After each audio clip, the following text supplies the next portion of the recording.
अब भगवान जब रुक्मिणी मैया से विवाह कर लिए, आ गए घर पे।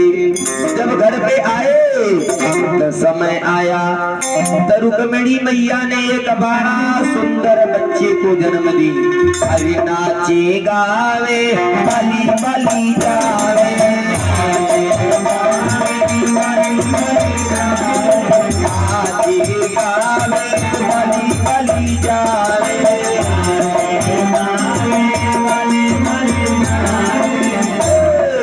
जौनी लड़का का नाम पड़ा प्रद्युम्न।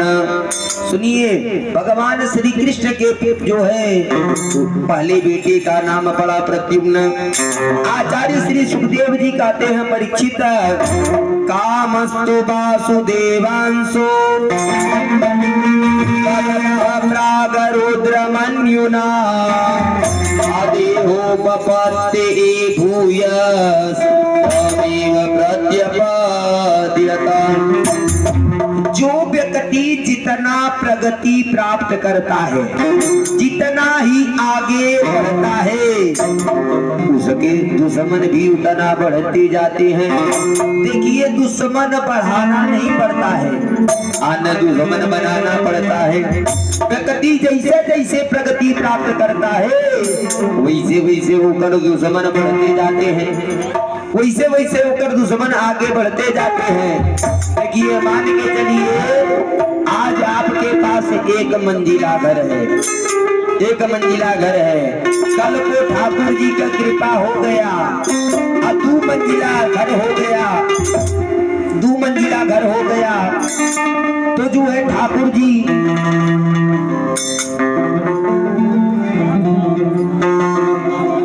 जी का कृपा हो गया, 2 मंजिला मकान हो गया, तो आपको जो है भोजन आना ही पड़ेगा। एक दुश्मन तैयार, मान के चलिए आपके पास साइकिल है, ठाकुर जी का कृपा हो गया, मोटरसाइकिल का व्यवस्था हो गया, तो आपको भोजन आना ही पड़ेगा। तो एक दुश्मन तैयार, तो एक दुश्मन बनाना नहीं पड़ता है, ये अपने आप बन जाते हैं। दुश्मन कुल अपने आप बन जाते हैं। भगवानों के दुश्मन का कोनो कमी नहीं है। आज जो है देखिए, प्रद्युम्न जी अभी प्रसूतीय गृह में थे, तो ऐसा एक असुर आया, जो ने असुर का नाम संबरासुर। संबरासुर का किया प्रसूति गृह में से प्रद्युम्न जी को चुराया, चुरा के लेके भाग गया। प्रद्युम्न जी को जो है चुराया और चुरा करके लेके भाग गया। अब यह जो है आकाश मार्ग से जा रहा है, अभी सोचा कि जो है हथियार निकालूं। संबरासुर जो सोचा कि जो प्रद्युम्न को मारूं, ये खत्म हो जाए। ऐसा आ गए नारद बाबा कि भज मन नारायण नारायण।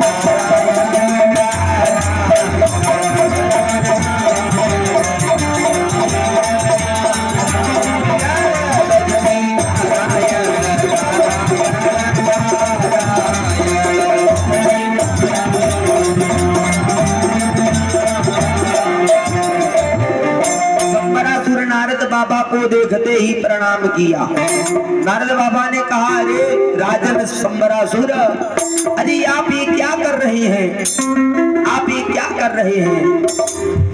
बताइए, आप जैसा जो है राजा हो करके, आप जैसे सम्राट जो है एक बच्चे को मारने के लिए हथियार का सहारा ले रहे हैं। अरे आप आसमान में ही हैं, एक काम करिए, ये बच्चा को यहाँ से आसमान से नीचे गिरा दीजिए और ये जमीन पे गिरते गिरते वैसे ही खत्म हो जाएगा।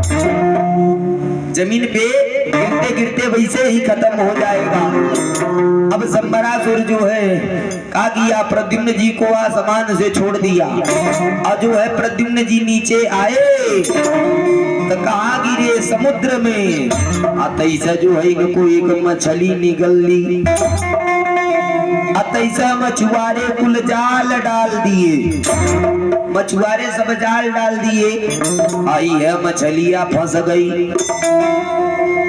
अब ये मछली इतना बड़ी थी, मछुआरों ने मन में विचार किया, ले चल रहा हूँ, जौन संबरासुर है न, उनको यह मछलियां भेंट में दूंगा, उनको यह मछली भेंट में दूंगा। अब जो है राजा के पास, राजा संबरासुर के पास मछुआरे को लेके आए। संबरासुर बोला देखो मछली बहुत बड़ी है, एकरे पेट को पहले फाड़ो, काहे से समुद्र के एक नौवे है रत्नाकर, हो सकता है एकरे अंदर कौनो रत्न मिल जाए। मछली के पेट को फाड़ा गया, का पता चला बहुत बड़ा रत्न मिल गया। एक छोटा सा बच्चा जो है मछली के पेट से बाहर आया। अब संबरासुर के वहां एक काम करने वाली थी, जोनी का नाम विद्यावती। विद्यावती बोल गई सरकार ये बच्चा को हमें दे दीजिए, हम जो है कर लालन पालन करूंगी। संबरासुर का किया, प्रद्युम्न जी को दे दिया विद्यावती को। विद्यावती जो है लालन पालन करने लगी। अभी प्रद्युम्न जी जो है यही के घर में पलने बढ़ने लगी। जब जो है ये धीरे धीरे बड़े हो गए तो एक दिन आ गए संबरासुर के वहां नारद बाबा की भजमन नारायण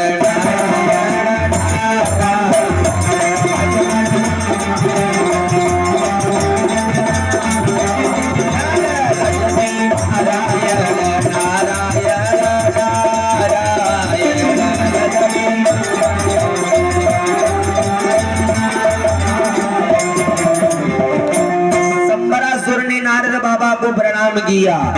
विद्यावती ने भी नारद बाबा को प्रणाम किया। नारद बाबा बुलाए विद्यावती। विद्यावती बोल गई हाँ बाबा, एक काम करो कान इधर लाओ, कान लगा दी। नारद बाबा बोल गए अरे तुम एक जो बच्चे को, तुम इस जो बच्चे को अपने पुत्र मान के लालन पालन कर रही हो न, ये बच्चा जो है बोलिए सामरी सरकार की, अमुरलिया वाले की। ये बच्चा जो है तुम्हार पति है, पति। तुम पहले समय में, पहले जन्म में रती थी, और जो है ये बच्चा तुम्हार पति कामदेव था। तुम लोग का की गई शंकर जी को समाधि से जगाने, तुम्हारे पति गए शंकर जी को समाधि से जगाने, लेकिन का पता चला शंकर जी को जब कामदेव जी बाण मारे तो शंकर जी जो है अपने तीसरी आंख खोले और तुम्हारे पति कामदेव सामने पड़ गए, अजल के भस्म हो गए कि जब शिव दी शरण नयन उघार।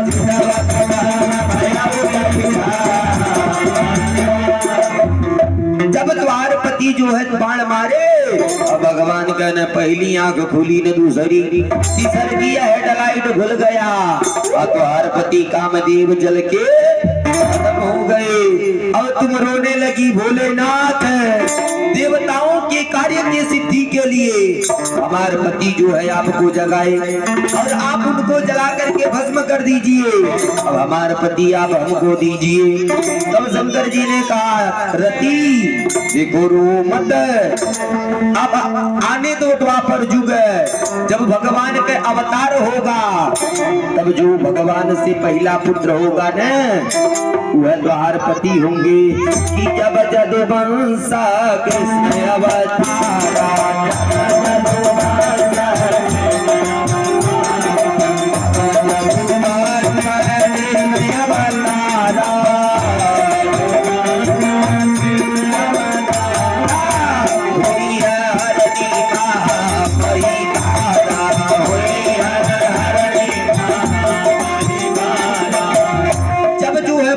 कृष्ण लीला में आएंगे, कृष्ण लीला में आएंगे अपन विवाह करेंगे।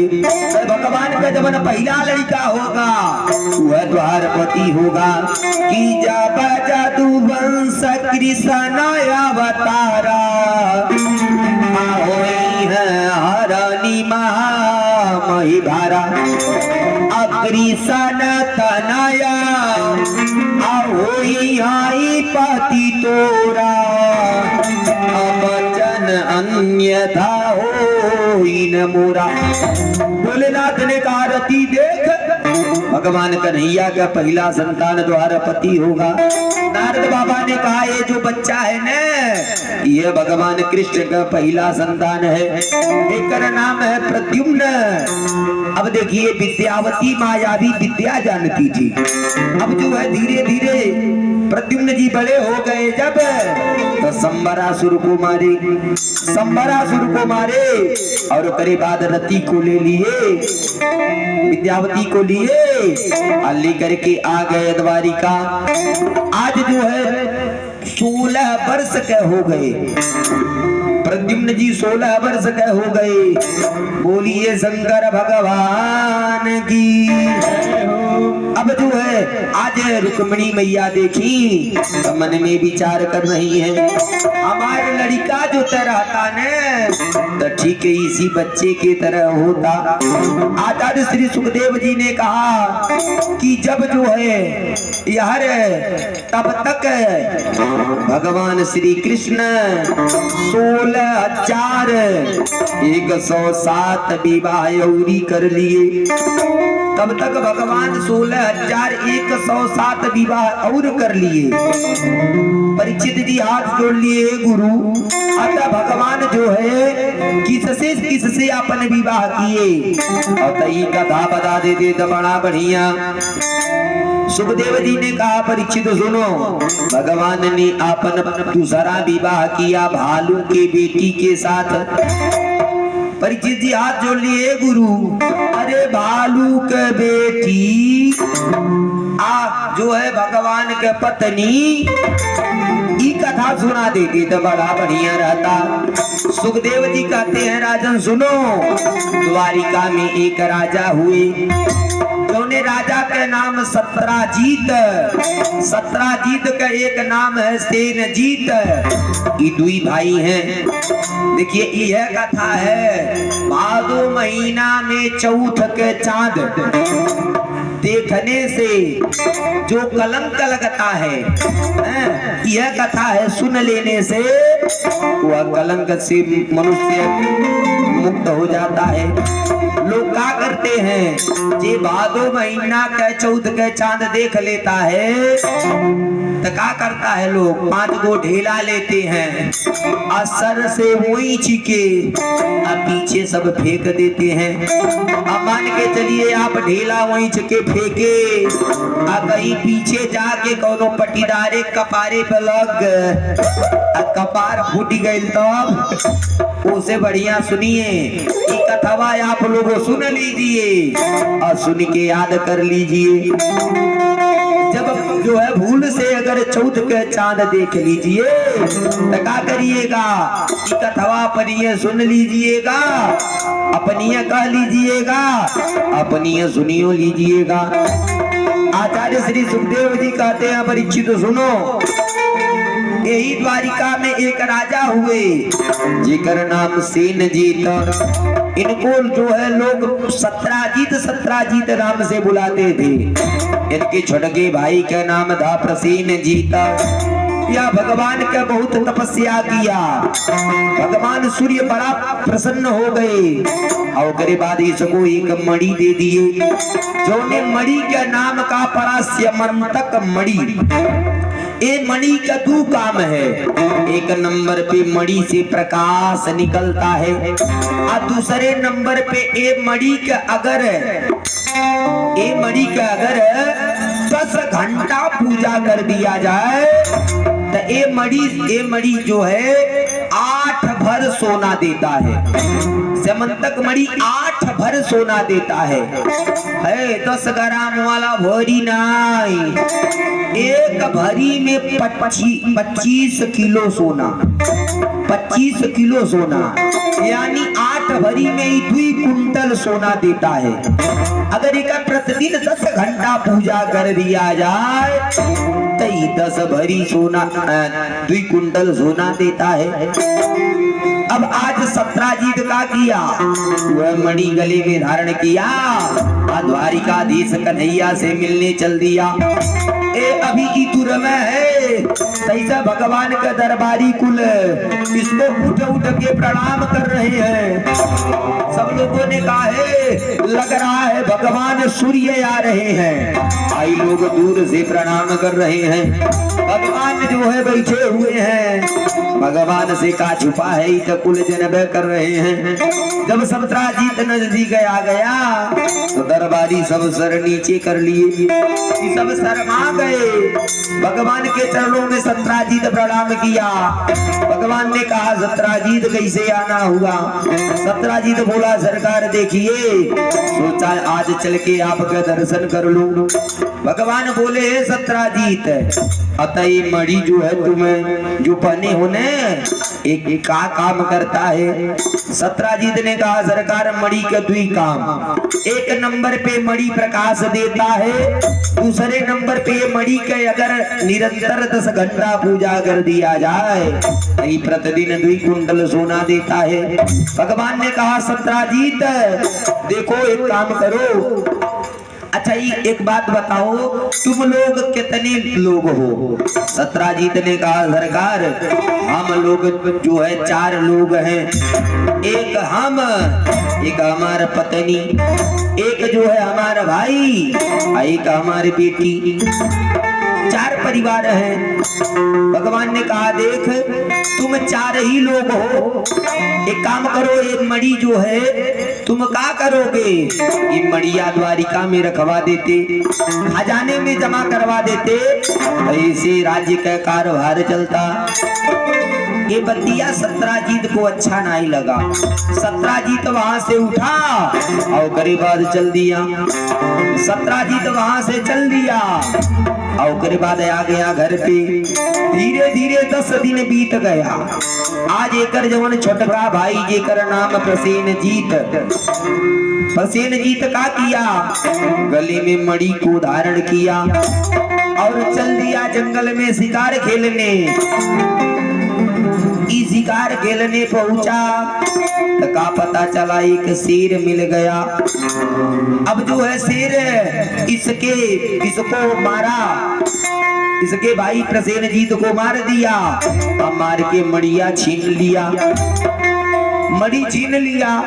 अब शेर जो है मणि लेकर के जा रहा था तैसे मिल गए रिक्षराज, एक भालू मिल गया।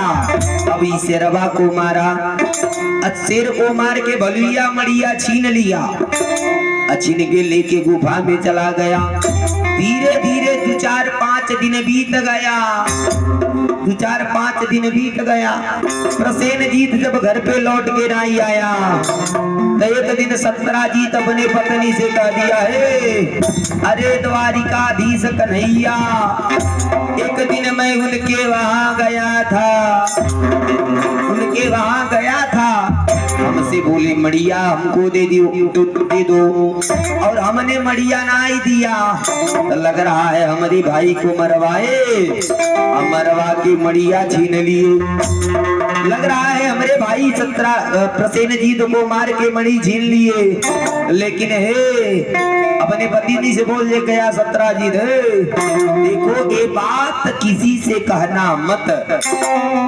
देखिए माताओं को श्राप है, इनसे गूढ़ रहस्य नहीं बच सकता। देखिए जब जो है पांडवों लोग विजयी हो गए, पांडवों में सबसे बड़े युधिष्ठिर जी जब पिंडदान कर रहे थे सबके, तो नाम गिन गिन के सबके पिंडदान हो रहा था। अब जब सबका पिंडदान हो गया युधिष्ठिर जी ने कहा माई कुंती अतएव नाइन कोई बचा है? कुंती जी बोल गई ये बेटा अरे अभी एक पिंडदान तुम कर्ण के नाम से दो, एक पिंडदान कर्ण के नाम से दो। तब युधिष्ठिर जी ने कहा माई अरे वो मेरे जाति का नहीं, जो मेरे कुल का नहीं, जो मेरे खानदान का नहीं, उसको आप पिंडदान करने को कहती हैं, मैं उसे पिंडदान नहीं दूंगा। तब कुंती मैया रोने लगी ये बेटा अरे वो तुम्हारे जाति का नहीं, तुम्हारे कुल का नाई, तुम्हारे खानदान का नाई, तू तुम्हारे अपन बड़ा भाई था, तुम्हारी अपन बड़ा भाई था। युधिष्ठिर जी जैसे सुने मेरा कर्ण बड़ा भाई था। बोल गए माई ये आप क्या कर रही कह रही हो? कुंती जी ने कहा हाँ बेटा, अरे मैं जब बाल्यावस्था में थी तभी जो है कर्ण पैदा हो गया और लोक लज्जा के डर से मैंने उसे जल में प्रवाहित कर दिया। ए बेटा, अरे वो तुम्हारा बड़ा भाई था, बड़ा भाई। युधिष्ठिर जी को गुस्सा आ गया है, आपने जो है इतनी बड़ी बात मुझसे छिपाई। अरे मुझे पता होता कि कर्ण मेरा भाई है, मैं पांचों पांडव उनके चरणों में अपन सर रख देते, हार मान लेते, लेकिन अपने बड़े भाई को मरने नहीं दिए हो। मैं श्राप देता हूँ नारी जाति को, आज के बाद मैं नारी जाति को ही श्राप देता हूँ। युधिष्ठिर जी बोल गए कि आज के बाद कोनो गूढ़ से गूढ़ बात, गूढ़ से गूढ़ रहस्य कपो पचाई नहीं पाएंगी। इन माताओं को श्राप है। देखिए आप कोनो बात अपने पत्नी से बता दीजिए ठीक है, लेकिन बताने के बाद अगर ई कह दिए कि ई बतिया केहू से बतैया मत, तबियत खतरा बा, हाँ तबियत खतरा बा। हमारे गुरुदेव तो रोज कहते हैं कि चाहे पत्नी कितनी प्यारी हो, बाजा भेद बताना ना चाहिए। चाहे पत्नी कितनी प्यारी हो, बाजा भेद बताना चाहिए। चाहे पत्नी कितनी प्यारी हो, बाजा भेद बताना ना चाहिए। चाहे पत्नी कितनी प्यारी हो, बाजा भेद बताना ना चाहिए। चाहे भाई कितनो बैरी हो, बरदाज जुबाना ना चाहिए। चाहे भाई कितनो बैरी हो, बरदाज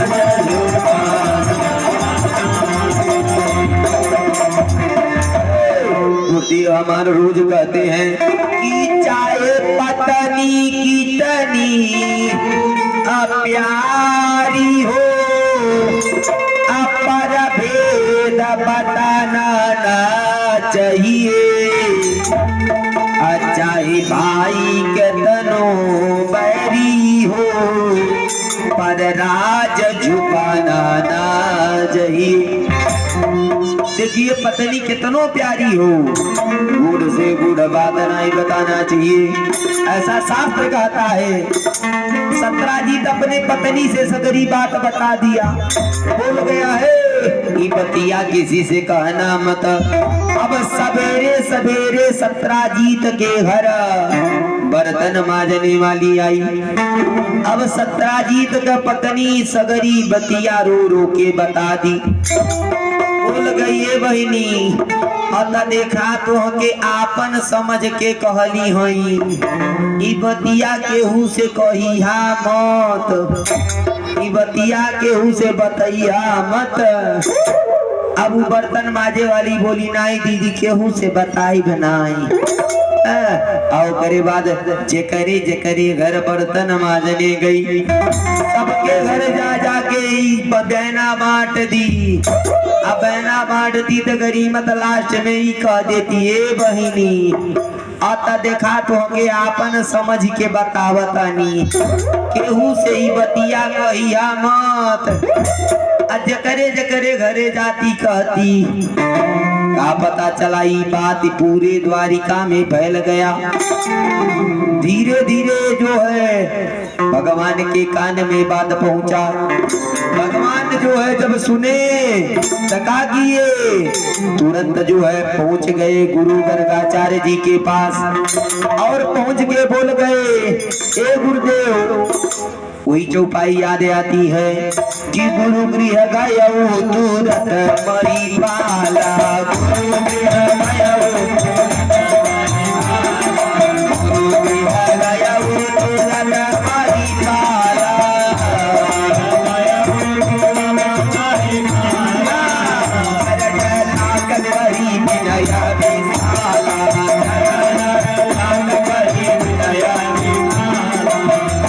भगवान पहुंच गए गर्गाचार्य जी के पास। हाथ जोड़ लिए, गुरु अतः जब मैंने ये गलती किया नहीं तो मुझे कलंक लगा कैसे। गर्गाचार्य जी ने कहा, कन्हैया हो सकता है कि तुम भादो महीना में 14 का चाँद देख लिए हो, के नाते तुमको कलंक लगा है। भगवान ने कहा, हे गुरु अतः मैं भी इस बात के तह तक जाऊंगा। अब भगवान जो है यादवों की एक सेना लिए, एक टुकड़ी लिए पहुंच गए सत्राजीत के पास। सत्राजीत से बोल गए, सत्राजीत अतः तुम्हारा भाई कहाँ गया था। सत्राजीत बोला, सरकार हमार भाई ए तरफ गया था शिकार खेलने। अब सेना लिए भगवान ओ दिशा में चल दिए और जब जो है पहुंच गए जंगल में तो खोजते खोजते पहुंचे तो क्या देख रहे हैं, जो प्रसेनजीत का रथ है वह पड़ा हुआ है। अब थोड़ा और आगे बढ़े तो क्या देख रहे हैं, प्रसेनजीत का लाश पड़ा हुआ है। अब वहां से जो है देखे कि शेर के पंजे के निशान। अब शेर के पंजे का निशान पकड़ करके और करे बाद चल दिए। अब आगे बढ़े तो थोड़ी दूर जाने पे वो शेर वो मरा पड़ा हुआ था, वो शेर भी मरा पड़ा हुआ था। अब उसके बाद फिर का देखे कि भालू के पंजे का निशान। अब जो है भालू के पंजे के निशान को पकड़ के चले तो जो है का पता चला एक गुफा के पास आया के निशान खत्म हो गया। अब जो है सगरी सैनिकों से भगवान ने कहा है, देखो अब मैं जो है गुफा में जा रहा हूँ, तुम लोग यहाँ पे हमारे 15 दिन तक इंतजार करना। अगर मैं 15 दिन के भीतर नहीं आ गया तो तुम लोग घर पे चले जाना और समझ लेना कि अब मैं नहीं रहा कि परिखे हो मोही एक पगवारा, परिखे हो मोही एक पगवारा।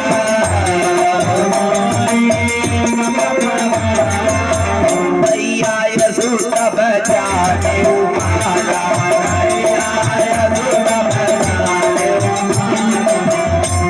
परिखे हो मोही एक पगवारा, बजाने उमारा। अगर मैं लौट के नहीं आया तो समझ लेना मैं मर गया। अब जो है भगवान गुफा में प्रवेश कर गए। तैसे कहा देखिए एक भालू के बेटी है, भालू का बेटी क्या कर रही है, वह मड़िया लेके खेल रही है। जैसे भगवान को देखी भालू का बेटी जोर से चिल्लाई, मुझे बचाओ पिताजी, मुझे बचाओ पिताजी, मुझे बचाओ। ऐसा चिल्लाते चिल्लाते अंतपुर में पहुंच गई। जो है रिक्षराज भालू तैसे खड़े थे और करे बाद देख लिए। देखते ही जो है बाहर आ गए। अब भगवान से लड़ाई चालू, भगवान से लड़ाई चालू हो गया, भगवान से लड़ाई चालू हो गया। ई कवन है, त्रेता युग के जाम्बवंत जी हैं। यहू इनका नाम का है रिक्षराज, और वहां भी इनके नाम रिक्षराज ही था। रुपया पढ़िए न कि काउरी छपति सुनु हनुमंता, अगा चुप साधी रहे वो बलवंता। वहां भी इनके नमो अरिक्षराज, यहाँ भी इनके नमो अरिक्षराज था। धीरे धीरे 27 दिन तक युद्ध चला। न भगवान हार मानने वाले, अनु जो है ये ऋक्षराज जी हार मारने वाले। अब यार का पता चला 15 दिन सब लोग वेट किए भगवान के, भगवान नहीं आए। कई लोग पहुंच गए देवकी मैया के पास, असगरी बात बताई। देवकी मैया तब यहीं पे अपने घर देवी भागवत के अनुष्ठान की जो है दुर्गा माई 9 दिन में प्रकट हुई। और दुर्गा माई तो मन चाह बर देने वाली है। अरे जो हम जानती सीता आई है अंगना तो झूमी झूमी भान, जो हम जानती सीता आई है, जो हम जानती सीता आई है अंगना झूमी झूमी भान,